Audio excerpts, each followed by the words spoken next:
Visualizo mi documento de identidad como lo solicita la guía. Soy estudiante de la UNAM de la carrera de Ingeniería en Telecomunicaciones. Realizo este video para explicar el laboratorio para la materia magnetismo. Y esta es la práctica número 2, el experimento número 1, el cual nos indica que en un simulador debemos conectar las terminales de la bobina a una espira y introducir el imán dentro de la bobina. Entonces, acá tenemos el simulador, tenemos la bobina, configuramos las vueltas o espiras a 1, introducimos el imán dentro de la bobina.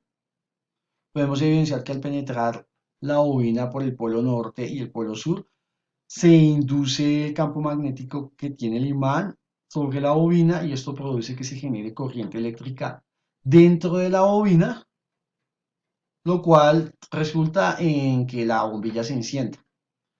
Eh, Dice que el laboratorio nos indica que debemos hacer tres experimentos más, tres pruebas más, aumentando la cantidad de espiras que tiene la bobina. La vamos a aumentar a dos espiras y a tres espiras.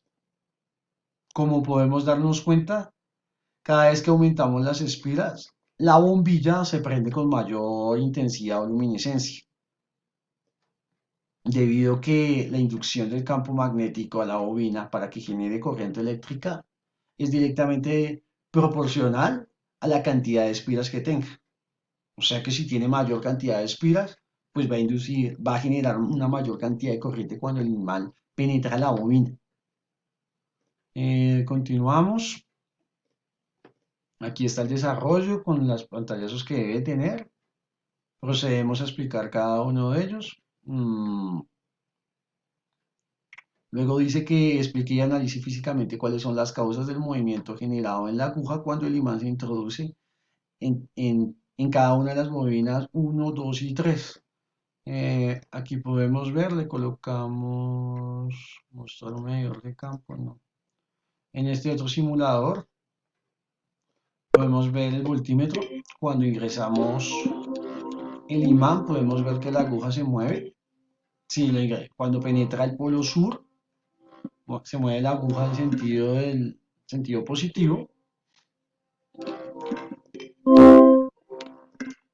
y cuando sale el polo norte se mueve en sentido negativo. Esto se debe a la polaridad que tiene pues, el imán, ya sea polo norte o polo sur, como podemos ver en el otro simulador. Cuando entra el polo sur, el movimiento de los electrones es hacia afuera y cuando sale el polo norte es hacia adentro, por lo que genera el polo norte y el polo sur atracción y repulsión en los electrones. Mm, Debido al principio descubierto por Faraday, que dice que cuando hay una variación en el flujo del campo, se induce el campo magnético en la bobina y además la intensidad del campo magnético es directamente proporcional a la cantidad de espiras. Mm, Eso es prácticamente el desarrollo del laboratorio, donde se evidencia la comprobación de la ley de Faraday. También podemos ver que cuando no hay una variación en el flujo, no hay una inducción, por tanto no hay una producción de corriente eléctrica y asimismo no se va a prender la bombilla. Como lo podemos ver, cuando el imán está quieto, no hay variación del flujo magnético en el tiempo y no se produce corriente eléctrica.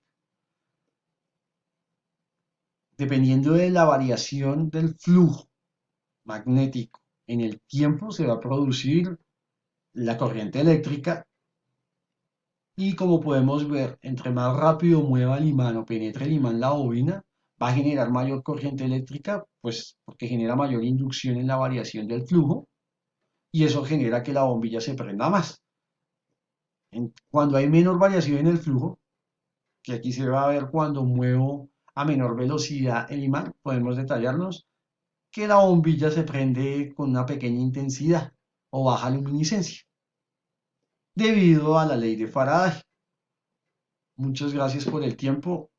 Feliz tarde.